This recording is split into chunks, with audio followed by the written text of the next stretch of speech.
Hello everyone, मेरा नाम नेहा है और मैं स्कोर क्लेवर से आपकी इंग्लिश लैंग्वेज एक्सपर्ट हूँ। आज हम द हिंदू के अप्रैल 17, 2026 के 2 बेहतरीन एडिटोरियल्स को डिस्कस करने वाले हैं। ये पॉडकास्ट उन सभी स्टूडेंट्स के लिए है जिन्हें मुश्किल इंग्लिश वर्ड्स और भारी भरकम सेंटेंसेस समझने में दिक्कत आती है। शुरू करने से पहले मैं बता दूं कि ये हमारा एक बहुत ही शॉर्ट ब्रेकडाउन है। अगर आपको इन एडिटोरियल्स का बहुत ही डिटेल्ड ब्रेकडाउन चाहिए तो आप हमारी एडिटोरियल एनालिसिस वेबसाइट पर जा सकते हैं। उस वेबसाइट पर हर एक एडिटोरियल को सेंटेंस स्ट्रक्चर के आधार पर फ्रेज बाय फ्रेज तोड़ा गया है। हर फ्रेज की वोकैबुलरी, उसका हिंदी ट्रांसलेशन और सिंप्लीफाइड इंग्लिश वहाँ दी गई है। इसके अलावा वहाँ सेंटेंसेस का कॉन्टेक्स्ट, बैकग्राउंड, 5 पॉइंट समरी और एडिटोरियल की टोन भी अच्छे से समझाई गई है। आपको वहाँ एग्जाम स्टैंडर्ड के रीडिंग कॉम्प्रिहेंशन क्वेश्चंस भी मिलेंगे। वेबसाइट का लिंक डिस्क्रिप्शन में दिया गया है। स्कोर क्लेवर आपको daily premium editorial vocabulary PDFs भी प्रोवाइड करता है, जिसमें सभी इंपॉर्टेंट वोकैबुलरीज के डिटेल्ड एक्सप्लेनेशंस होते हैं। ये पीडीएफ्स हमारे स्कोर क्लेवर टेलीग्राम चैनल पर बिल्कुल फ्री में अवेलेबल हैं, जिसका ज्वाइनिंग लिंक भी आपको डिस्क्रिप्शन में मिल जाएगा। मेरी आप सबको एक छोटी सी सलाह है, जब भी मैं कोई सेंटेंस समझाऊं और अगर आपको वो एक बार में समझ ना आए तो बेझिझक ऑडियो को पॉज करें और उसे अच्छे से एनालाइज करें। जब आपको मीनिंग समझ आ जाए तो उस सेंटेंस को 2 बार थोड़ा तेज आवाज में पढ़ें। अगर आप बिगिनर्स हैं और इस तरीके को फॉलो करते हैं तो यकीन मानिए सिर्फ 6 महीने में आपकी इंग्लिश नॉलेज में ड्रास्टिक इम्प्रूवमेंट आ जाएगा। तो चलिए आज के पहले एडिटोरियल से शुरुआत करते हैं। आज के पहले एडिटोरियल का टाइटल है queen on the board, chess board की रानी, on R Vaishali winning the women's candidates, R Vaishali के वुमेन्स कैंडिडेट्स टूर्नामेंट जीतने पर। और इसका सब टाइटल है Vaishali success should lead to greater depth in women's chess. Vaishali की सफलता को महिला शतरंज में और अधिक गहराई लानी चाहिए। यहाँ डेप्थ का मतलब है नए और बेहतरीन खिलाड़ियों की लंबी कतार होना। चलिए अब टेक्स्ट पर चलते हैं। The significance of R. Vaishali winning the women's candidates cannot be overstated. R. Vaishali के women's candidates tournament जीतने के महत्व को कम करके नहीं आंका जा सकता है। यहाँ cannot be overstated का मतलब है कि इस जीत की अहमियत बहुत ही ज़्यादा है।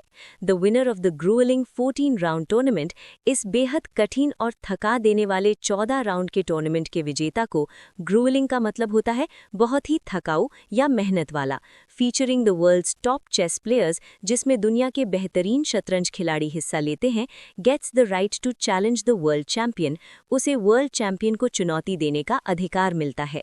नाउ द 24-year-old, अब ये 24 वर्षीय खिलाड़ी who was not among the favourites in Cyprus, जो साइप्रस में खेले गए इस टूर्नामेंट में खिताब की प्रबल दावेदार नहीं मानी जा रही थी। फेवरेट्स वो खिलाड़ी होते हैं जिनके जीतने की सबसे ज्यादा उम्मीद होती है। विल टेक ऑन चाइनाज जू वेनजुन, चीन की जू वेनजुन से मुकाबला करेंगी। टेक ऑन का मतलब है किसी का सामना करना।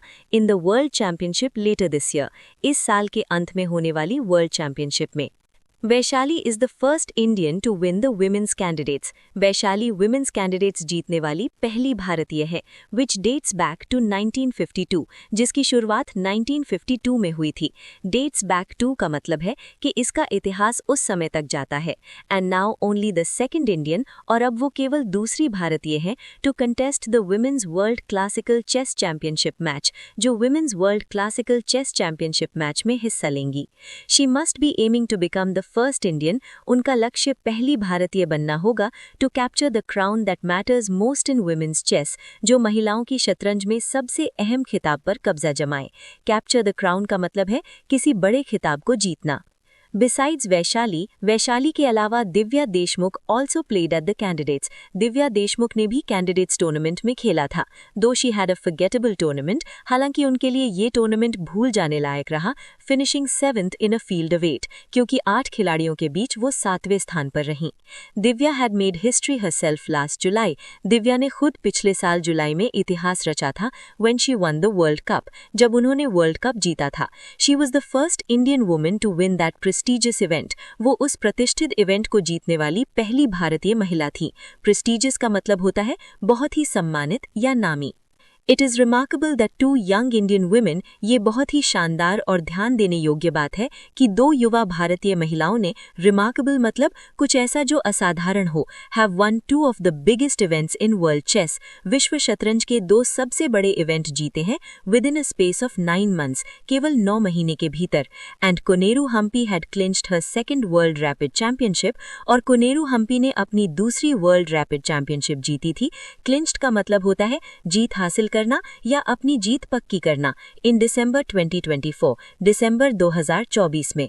Notwithstanding their successes, उनकी इन सफलताओं के बावजूद, notwithstanding का मतलब होता है के बावजूद, and the fact that Indian women, और इस सच्चाई के बावजूद कि भारतीय महिलाएं पुरुषों की तरह ही are the reigning world team champions, मौजूदा वर्ल्ड टीम चैंपियंस हैं। रेनिंग का मतलब है जो वर्तमान में चैंपियन हो। By winning the chess Olympiad जीतकर, the country cannot boast of great depth in women's chess, हमारा देश महिलाओं के शतरंज में बहुत अधिक गहराई या बैकअप खिलाड़ियों की लंबी कतार होने का दावा नहीं कर सकता। बोस्ट ऑफ का मतलब है गर्व से दावा करना। While there is no shortage of fresh talent, हालांकि नई प्रतिभाओं की कोई कमी नहीं है among boys on the Indian chess board, भारतीय शतरंज में लड़कों के बीच the story is different when it comes to girls, लेकिन लड़कियों के मामले में कहानी अलग है। Women like Vaishali and Divya are not products of the system. Vaishali और दिव्या जैसी महिलाएं किसी सरकारी या खेल प्रणाली की उपज नहीं है। They have succeeded because of their parents. वे अपने माता पिता की बदौलत सफल हुई हैं। And in the case of the former, और अगर हम पहली खिलाड़ी यानी वैशाली की बात करें, the former का इस्तेमाल 2 में से पहले वाले का जिक्र करने के लिए होता है। Generous corporate sponsorship has also played a role. तो एक बड़ी corporate sponsorship ने भी अहम भूमिका निभाई है। Generous का मतलब है उदार या बहुत बड़ी मात्रा में मदद मिलना। Corporates have also contributed to the staggering growth of Indian chess. Corporates ने भारतीय शतरंज के इस शानदार विकास में भी योगदान दिया है। Staggering का मतलब है चौंका देने वाला। The West Bridge Anand Chess Academy, West Bridge Anand Chess Academy जिसे वैका कहते हैं, founded by संदीप सिंघल, जिसकी स्थापना संदीप सिंघल ने and 5-time world champion Viswanathan Anand ने की। इसने ये सुनिश्चित किया कि पैसों की कोई कमी या रुकावट न हो। कंस्ट्रेंट का मतलब होता है पाबंदी या रुकावट। For Gukesh's challenge for the world title, Gukesh द्वारा वर्ल्ड टाइटल के लिए दी जाने वाली चुनौती में अगेंस्ट डिंग लिरेन इन 2024 में डिंग लिरेन के खिलाफ।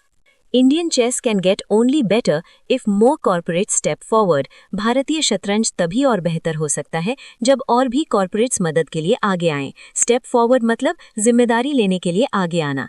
To ensure that women's chess keeps its momentum, ये सुनिश्चित करने के लिए कि महिलाओं का शतरंज अपनी ये गति या लय बनाए रखे। Momentum का मतलब है गति या रफ्तार। The Chess Federation should focus on girls. शतरंज फेडरेशन को लड़कियों पर ध्यान देना चाहिए। Get them trained by grandmasters. उन्हें ग्रैंड मास्टर्स से ट्रेनिंग दिलवानी चाहिए and organise more tournaments for them, और उनके लिए और ज्यादा टूर्नामेंट आयोजित करने चाहिए। तो ये था हमारा पहला एडिटोरियल। अगर हम इस एडिटोरियल की टोन की बात करें तो ये एनालिटिकल है। ऐसा इसलिए क्योंकि लेखक ने सिर्फ वैशाली की जीत की तारीफ नहीं की है, बल्कि भारतीय महिला शतरंज की ज़मीनी हकीकत का बहुत ही गहराई से विश्लेषण किया है और बताया है कि सिस्टम में क्या कमियां हैं जिन्हें सुधारने की ज़रूरत है। दूसरे एडिटोरियल पर जाने से पहले आप सबके लिए एक बहुत ही काम की खबर है। अगर आप वोकैबुलरीज, इडियम्स एंड फ्रेजेस को याद करने में स्ट्रगल करते हैं तो अभी गूगल प्ले स्टोर से स्कॉ क्लेवर ऐप डाउनलोड करें। ये ऐप एक यूनिक न्यू लर्निंग टेक्निक का इस्तेमाल करता है। इस ऐप की खासियत ये है कि आप जो एक बार याद कर लेंगे उसे कभी नहीं भूलेंगे। ये ऐप खुद प्रिडिक्ट कर लेता है कि आप कोई पढ़ी हुई जानकारी कब भूलने वाले हैं और ठीक उसी समय ये आपको वो रिवाइज करवा देता है। इससे आगे छप जाता है। और हाँ दोस्तों, इस पॉडकास्ट को बनाने में हमारी बहुत मेहनत लगती है, तो प्लीज़ कमेंट्स में अपना फीडबैक ज़रूर दें। इस वीडियो को लाइक करें, कम से कम अपने 5 दोस्तों के साथ शेयर करें और हमारे चैनल को सब्सक्राइब करना बिल्कुल न भूलें। आपके सपोर्ट से ही हमें मोटिवेशन मिलता है।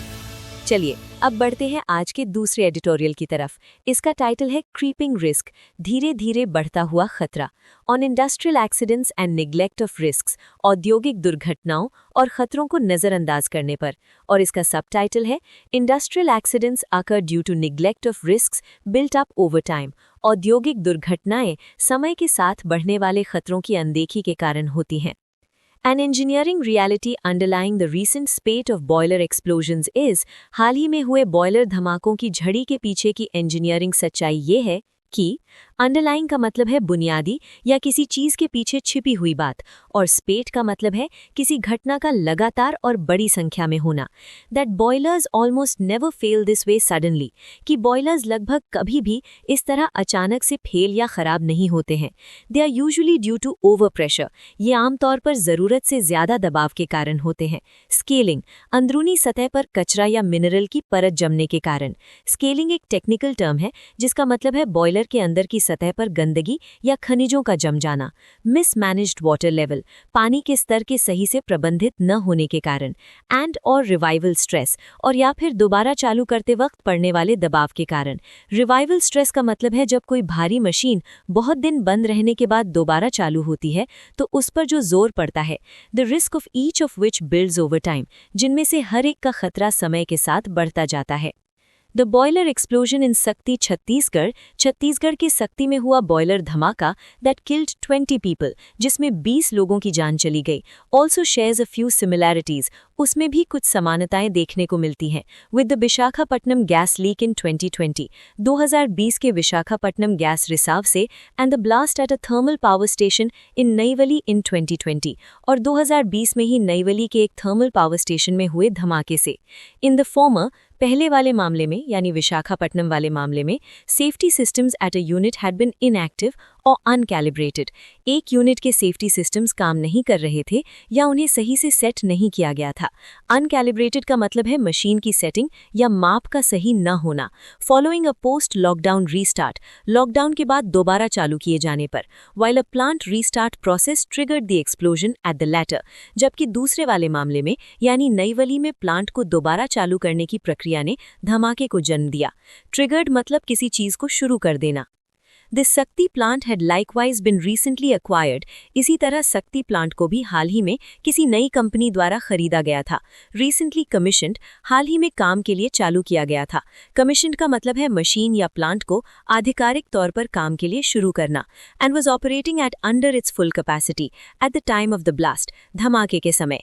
इन दीज अनस्टेबल ऑपरेटिंग रिजीम्स, काम करने की इन अस्थिर स्थितियों या सिस्टम में failures often result due to transient thermal and pressure balances, अक्सर तापमान और दबाव के क्षणिक असंतुलन के कारण मशीनें फेल हो जाती हैं। ट्रांजिएंट का मतलब है जो बहुत कम समय के लिए हो, क्षण भर का। हाउएवर, इन प्रैक्टिस, हालांकि असलियत में neither the national boiler inspection regime, न तो राष्ट्रीय बॉयलर निरीक्षण प्रणाली और न ही नियामक ढांचा, रेगुलेटरी फ्रेमवर्क मतलब वो सिस्टम जो नियम और कानून बनाता है, heighten oversight in these phases, इन शुरुआती चरणों में अपनी निगरानी बढ़ाते हैं। हाइटन ओवरसाइट का मतलब है निगरानी या चेकिंग को और सख्त कर देना। Certification is valid for up to a year, certificate 1 साल तक के लिए वैध होता है। Even though boiler conditions very on a daily basis, भले ही बॉयलर की स्थिति हर दिन बदलती रहती हो। The current structure also penalises downtime, मौजूदा सिस्टम काम रुकने या मशीन बंद रहने पर सजा या आर्थिक नुकसान देता है। डाउन टाइम का मतलब है वो समय जब फैक्ट्री बंद रहती है। इंस्टेड ऑफ अनसेफ ऑपरेशंस, असुरक्षित तरीके से काम करने पर रोक लगाने की बजाय, एंड रिवॉर्डिंग मेंटेनेंस शटडाउन्स, और रखरखाव के लिए मशीन बंद करने को बढ़ावा देने की बजाय।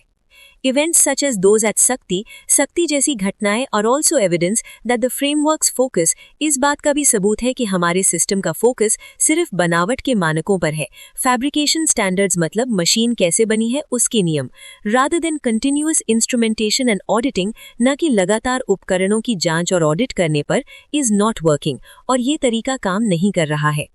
The centre's focus on ease of doing business, केंद्र सरकार के व्यापार करने में आसानी वाले नियम पर जोर देने ने हैज फेवर्ड सेल्फ सर्टिफिकेशन, खुद से सर्टिफिकेट देने के तरीके को बढ़ावा दिया है, and scheduled third party audits, और पहले से तय समय पर होने वाले तीसरे पक्ष के ऑडिट को बढ़ावा दिया है, in place of surprise government inspections, अचानक होने वाले सरकारी निरीक्षण की जगह पर।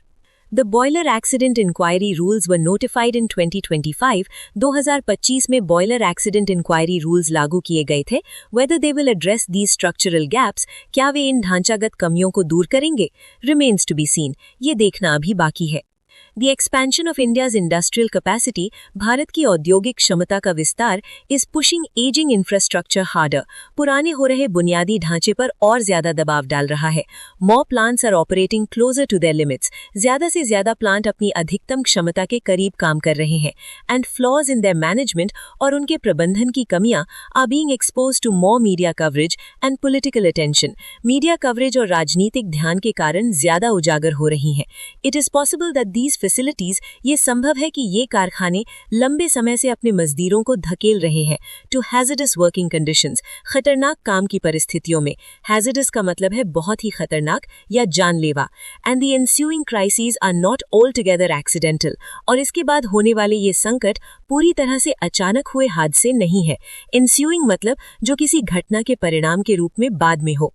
Contract labour is the most exposed, ठेके पर काम करने वाले मजदूर सबसे खतरे में होते हैं।